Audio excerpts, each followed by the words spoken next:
काट दिया विशाल हरा भरा जामुन का पेड़, ग्रामीण बोले बच्चे खाते थे जामुन। आपको बता दें जनपद हरदोई बैनीगंज पर्यावरण संरक्षण के लिए शासन प्रशासन हर स्तर पर प्रयास कर रहा है। कई वर्षों से पौधारोपण अभियान चलाकर करोड़ों रुपए खर्च किए जा रहे हैं, पर कुछ चुनिंदा स्थानीय जिम्मेदारों की अनदेखी से वन माफिया हरे भरे पेड़ों पर इलेक्ट्रॉनिक आरा चलाकर हरियाली को नष्ट करने में जुटे हैं। स्थानीय ग्रामीण के बताए अनुसार रविवार को कोतवाली बैनीगंज एवं वन रेंज कछोना के क्षेत्र कोथावा अंतर्गत रामपुर ग्राम में दक्षिण पश्चिम की ओर प्रतापपुर मार्ग किनारे लकड़ी ठेकेदारों ने एक विशाल हरे भरे जामुन के पेड़ को काट दिया, जो भीषण तपती गर्मी में कौतूहल का विषय बना रहा।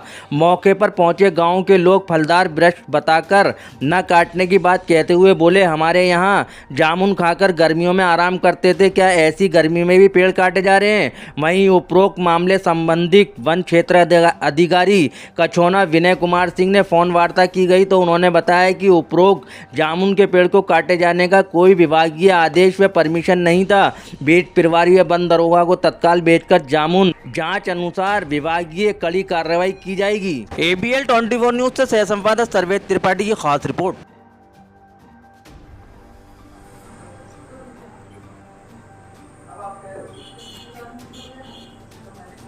ये वन रेंज कछोना के कोतवाली बेनीगंज अंतर्गत बराबर अवैध कटान हो रहा है, ये कैसे रुकेगा, इस पे कैसे लगाम लगेगी? इसको रोकने के लिए हमारी प्राथमिकता है कि लगातार गश्त की जाए और जहाँ पर भी अवैध कटान हो रहा हो तुरंत पहुँचा जाए और जो उसमें संलिप्त हैं उनके खिलाफ, चाहे भले ही हमारे विभागीय लोग हों या बाहर के, हमने कभी किसी को बख्शा नहीं है। उनके खिलाफ कठोर कार्रवाई की है, आगे भी जारी रहेगी। और मैं खुद रात में या दिन में जब भी मौका मिलता है मैं क्षेत्र में ज़्यादातर अपना समय व्यतीत करता हूँ ताकि इस तरीके की चीज़ें ना हों और आगे भी जारी रहेगा।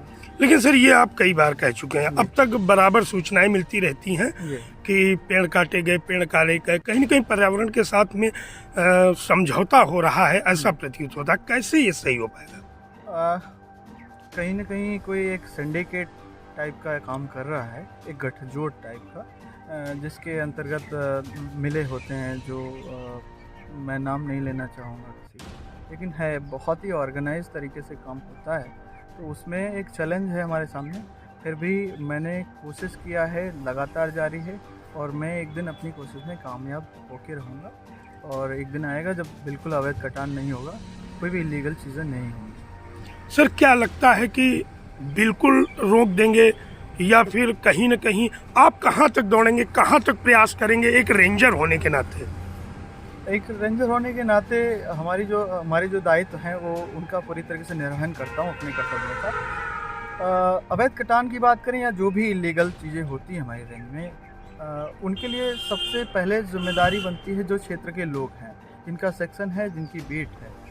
वो लोग अगर सतर्क रहें, बराबर अलर्ट रहें और मौके पर जाएं, जो ये ठेकेदार लोग हैं जो अवैध कटान करते हैं, इनके खिलाफ अगर कड़ी कार्रवाई होती रहे तो मुझे नहीं लगता कि ज़्यादा समय लगेगा और इन पर लगाम लग सकता है बहुत जल्दी ही। पूरी तरह एक एक पेड़ के पास तो हम नहीं बैठ सकते हैं, लेकिन हाँ ये कह सकते हैं कि कोई बड़े बाग या बहुत ज़्यादा संख्या में पेड़ों का कटान नहीं होने पाएगा, इस बात की गारंटी देते हैं। सर और भी ग्रामीणों के आरोप रहते हैं कि पेड़ अधिक कटते हैं और जुर्माना कम पैसे का होता है, ये क्या? नहीं, ऐसा बिल्कुल नहीं है। जुर्माना ही तो है जो उनकी लकड़कट्टों की कमर तोड़ देता है। हमारे यहाँ जुर्माना लगता है और पेड़ के हिसाब से जुर्माना लगता है, प्रति पेड़ के हिसाब से। पेड़ चाहे पतला हो या चाहे जितना मोटा हो, जुर्माना हम लोग वसूलते हैं उनसे, उनकी रसीद उनको दी जाती है। और ख़ासकर जो अभिवहन गलत तरीके से अगर अवैध लकड़ी ले जाई जा रही है तो जो उसमें वाहन प्रयुक्त होता है उस पर जुर्माना लगता है। जैसे ट्रैक्टर ट्राली पे 1 लाख रुपए का जुर्माना है, तो 1 लाख रुपए से कम की रसीद नहीं कट सकती। इस तरीके से हम कोशिश करते हैं कि जुर्माना जब ज़्यादा पड़ेगा तो अवैध नहीं होगा कोई चीज़। पर्यावरण संरक्षण को लेकर क्या आप किसी नए तरीके से कार्य करेंगे सर? पर्यावरण संरक्षण के लिए हमें ज़रूरी है कि पेड़ लगाए जाएं, पहले तो पेड़ लगाए जाएं और पेड़ों को बचाना बहुत ज़रूरी है। पेड़ लगाने से ज़्यादा ज़रूरी पेड़ बचाना भी है। हम भले ही 10 पेड़ लगाएं लेकिन उनको बचाएं और वो सर्वाइव करें, तो सर्वाइवल पे ज़्यादा जोर है।